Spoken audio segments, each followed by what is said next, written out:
Assalamu alaikum. I hope you all are well. So, continuing with the series of data structures, today we are going to cover our lecture number 22nd. So basically हम double rotations की बात कर रहे हैं जो दो तरह की थी, एक आपके पास लेफ़्ट राइट रोटेशन है और एक राइट लेफ़्ट, ठीक है। तो प्रीवियस वीडियो में जो है वो लेफ़्ट राइट डिस्कशन हो चुकी है इस डबल रोटेशन की। अब बात है राइट लेफ़्ट की। अच्छा, अब यहाँ पे पहले आप देखें कि ये जो केस 3 है बेसिकली जिसको सॉल्व करने के लिए हमने right left double rotation carry out करनी है। ये केस 3 है क्या? फॉर एग्ज़ाम्पल आपके पास कोई ऐसा सिनेरियो आता है जिसमें रूट नोड के लाइक राइट सब ट्री की लेफ़्ट साइड पे आपको अगर कोई नोड इंसर्ट करना पड़ जाए, ऐड करना पड़ जाए, तब होती है right left double rotation. For example अगर हम इसको यहाँ से देखें राइट लेफ़्ट डबल रोटेशन, तो फॉर सपोज़ आपको ये डेटा एलिमेंट्स दिए हुए हैं 10, 12 एंड 11। तो अगर हम इसका एवीएल ट्री कंस्ट्रक्ट करते हैं, सबसे पहले तो देखें फर्स्ट एलिमेंट क्या है 10, तो इसको रूट नोड बना दें, ठीक है। अब उसके बाद नेक्स्ट एलिमेंट है हमारे पास 12, तो अब इसको हमने क्या करना है, हमने कंपेयर करना है रूट नोड के साथ, ठीक है। तो अब देखना है कि 12 जो है वो ग्रेटर देन है या लेस देन। तो अब डेफिनेटली ये ग्रेटर देन है, तो आपने इसको क्या करना है, राइट चाइल्ड बना देना है किसका, रूट नोड का। अब नेक्स्ट एलिमेंट है आपके पास 11, तो अब अगेन हम रूट नोड से स्टार्ट करेंगे कंपैरिजन। सबसे पहले आप देखें कि 11 10 से ग्रेटर है या लेस देन, तो 11 जो है वो इससे बड़ा है, तो आप राइट साइड पे आ जाएं, ठीक है। अब 12 आ गया, अब अगेन 11 को कंपेयर करें कि 11 लेस देन है या ग्रेटर देन, तो डेफिनेटली 12 से तो लेस देन है, तो आप इसको जो है वो लेफ़्ट चाइल्ड बना दें, ठीक है।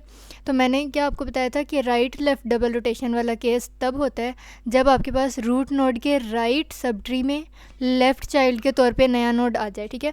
तो अब यहाँ पर देखें कि जो रूट नोड था इसका यहाँ पर ये like right sub tree like right node है 12, ठीक है, और उसकी लेफ़्ट साइड पे जो है वो आपने लेफ़्ट चाइल्ड के तौर पे 11 को ऐड किया।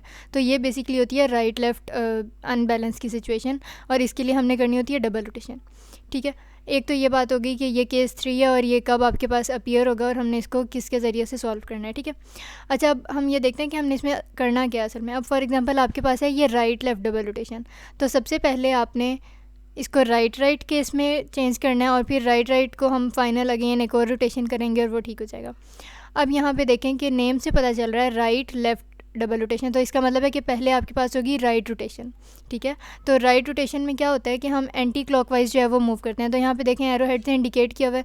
पहले यहाँ से आप जो है वो इन दोनों वैल्यूज़ को आपस में स्वैप करें, ठीक है, 12 और 11 को, तो ये आपके पास आ गया 10, 11 और 12, ठीक है। अब उसके अलावा अब यहाँ पे देखें, अगेन मैंने आपको बताया था कि जब एक रोटेशन हो जाती है तो अगेन हम बैलेंस चेक करते हैं। अब फॉर एग्जांपल यहाँ से हम बैलेंस किस नोड से लाइक फाइंड आउट करना स्टार्ट करते हैं, जो हमने सबसे आखिर में ऐड किया होता है। तो यहाँ पे लास्ट एलिमेंट लास्ट नोड कौन सा है आपके पास, 12 है ना। तो अब इसका बैलेंस हम चेक करें तो यहाँ से देखें ना कोई लेफ़्ट चाइल्ड है ना राइट, तो इट मीन 0 -0। फिर अगेन इसके ऊपर वाले नोड पे आ जाएँ, इसका कोई लेफ़्ट चाइल्ड है नहीं है, तो अब इसका राइट चाइल्ड है, तो यस इसका लाइक बैलेंस जो है वो 1 है, तो 0 - 1 = -1, ठीक है। तो यहाँ तक भी बैलेंस्ड चल रहा है आपका एवीएल ट्री। तो अब लास्ट आपके पास रह गया रूट नोड, ठीक है। अब इसका बैलेंस अगर हम चेक करें तो कोई लेफ़्ट तो है नहीं, और इधर पे लाइक इस साइड पे जो है वो हाइट इसकी 2 है, ठीक है। तो 0 - 2 = -2। तो अब हमें पता चल गया कि ये तो एवीएल की कंडीशन मीट नहीं कर रहा, तो यहाँ से एक और हम रोटेशन करेंगे जो कि लेफ़्ट रोटेशन होगी, जिसकी वजह से क्या होगा कि हमारा ट्री बैलेंस हो जाएगा। अब अगर हम इसको बुक के एग्जांपल से देखें, फॉर एग्जांपल यहाँ पे देखें ये आपके पास पूरा नोड है, ठीक है। इसमें अब फॉर एग्जांपल सबसे आखिर में जो है वो 15 को हमने एज अ नोड इंसर्ट किया। अब मैंने आपको बताया था कि बैलेंस जो हम चेक करना स्टार्ट करते हैं ना, वो आखिरी नोड जो आपने इंसर्ट किया होता है, जो आखिरी डेटा एलिमेंट ऐड किया होता है, वहाँ से हम बैलेंस ऑफ नोड जो है वो फाइंड आउट करना स्टार्ट करते हैं, ठीक है। तो अब आपके पास जो लास्ट एलिमेंट है, लास्ट एडेड एलिमेंट या नोड, वो कौन है, 15। तो यहाँ से बैलेंस चेक किया, 0 - 0 = 0, तो ये भी ठीक है।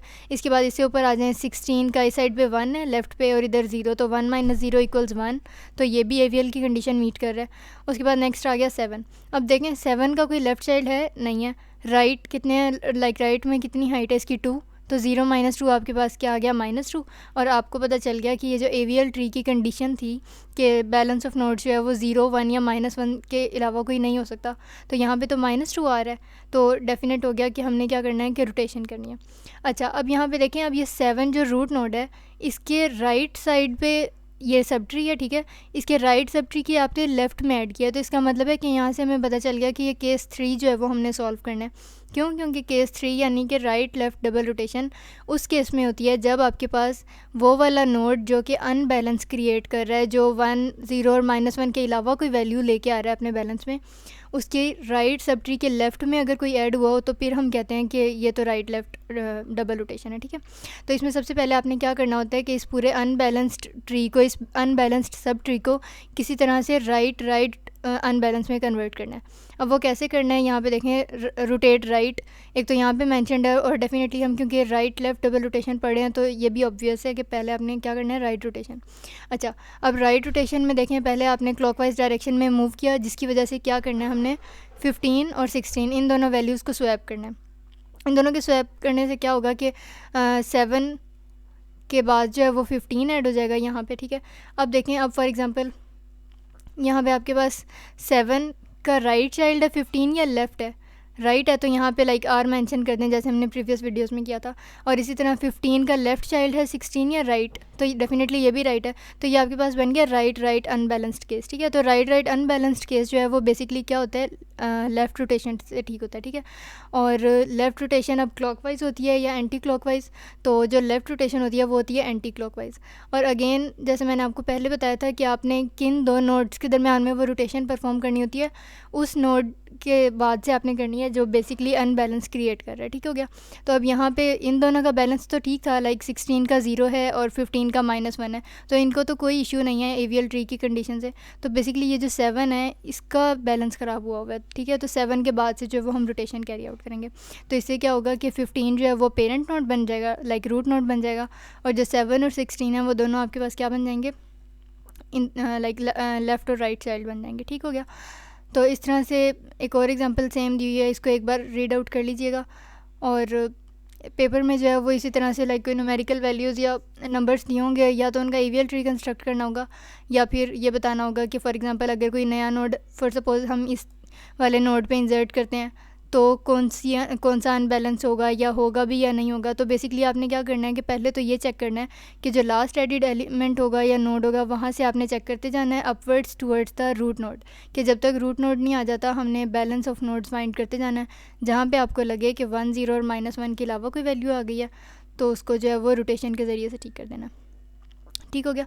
अच्छा, अब यहाँ पे लास्ट जो है वो एक प्रोग्रामिंग का कोड ब्लॉक दिया हुआ है। अब यहाँ पे बेसिकली क्या हो रहा है कि हम एक फ़ंक्शन जो है वो डिफ़ाइन करने जा रहे हैं। अब फंक्शन का क्या नाम है, एवीएल इंसर्ट, ठीक है। अब इसकी रिटर्न टाइप क्या है, अब ये स्टैटिक से पता चल रहा है कि रिटर्न टाइप है आपके पास पॉइंटर, ठीक है। अब पॉइंटर टूवर्ड्स क्या है, ये अब लाइक टेम्पलेट है बेसिकली, और ये इंट डेटा टाइप ले रही है, और नाम इसका क्या रखा हुआ है, ट्री नोड।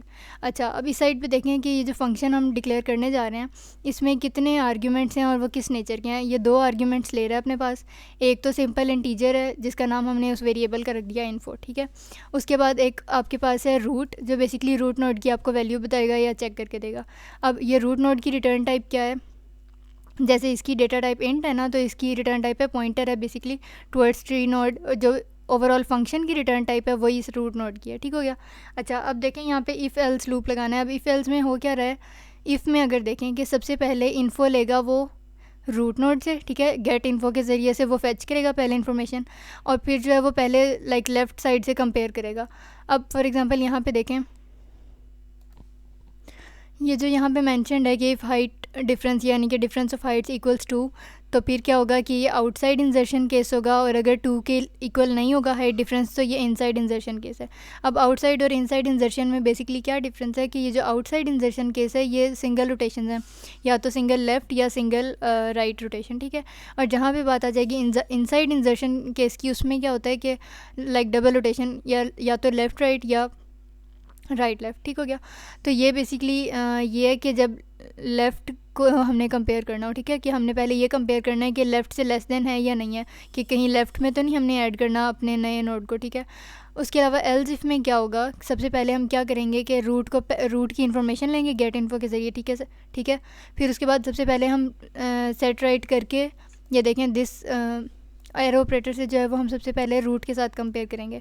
अगर तो रूट के इक्वल आ जाता है तो वहीं से हम उसको डिस्कार्ड कर देते हैं, क्यों, क्योंकि रूट के जैसे ही अगर कोई नया नोड आ जाए तो हम पिछली रूट को तो चेंज करके नहीं वो कर सकते, तो इसलिए वो एलिमेंट जो है वो वहीं से डिलीट हो जाता है। अगर तो वहाँ से हमने पहले देख लिया कि रूट के बराबर नहीं है, तो फिर हम क्या करेंगे कि हम अगेन हाइट डिफरेंस जो है वो कैलकुलेट करेंगे, जिसकी रिटर्न टाइप आपके पास इंटीजर है। और ये वाला जो सिंटेक्स है वो बेसिकली किसके लिए है, ये राइट चाइल्ड बनाने के लिए है कि राइट में जाना है या नहीं, यानी कि ग्रेटर देन ऑपरेटर के लिए। और ये जो ऊपर वाला है ये हमारे पास है लेफ़्ट के लिए, ठीक हो गया। और आखिर में जो है वो